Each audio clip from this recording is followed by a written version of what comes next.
మిమ్మల్ని పెంచి పెద్ద చేసి అన్ని విధాలుగా ఆత్మీయంగా శారీరకంగా వర్ధిల్లింపబడేలాగా సేవకుడు కన్నీరు గార్చి ప్రార్థన చేస్తే ఎదిగిన తర్వాత నీ నోటికి వస్తున్న మాటలు ప్రియులారా, ఏమి లేనప్పుడు అంత బాగా ప్రార్థన చేసావే, ఏమి లేనప్పుడు ప్రతి ఆదివారం మానవుడు మందిరానికి వచ్చావే, సేవకుడు కన్నీరు గార్చి ప్రార్థన చేస్తే రక్షణ కలిగించబడేలాగా సేవకుడు నీ కొరకు ప్రయాసపడితే, ఆరోగ్యం బాగలేనప్పుడు దేవుడు ఆరోగ్యం బాగు చేసి,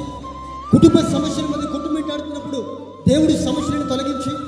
ఒకప్పుడు మందిరానికి వచ్చినప్పుడు చావే నా దిగ్గనుకున్నప్పుడు దేవుడు నుండి మరణకరమైన పరిస్థితి దేవుడు కాపాడినప్పుడు మందిరానికి వచ్చావే, కొంచెం ఎదిగిన తర్వాత భక్తిహీనత పెరిగిపోతా ఉన్నాయి, కొంచెం ఎదిగిన తర్వాత అవిధేయత పెరిగిపోతా ఉన్నాయి. దైవజనులు నీ కొరకు ప్రార్థన చేసి ఉపవాసం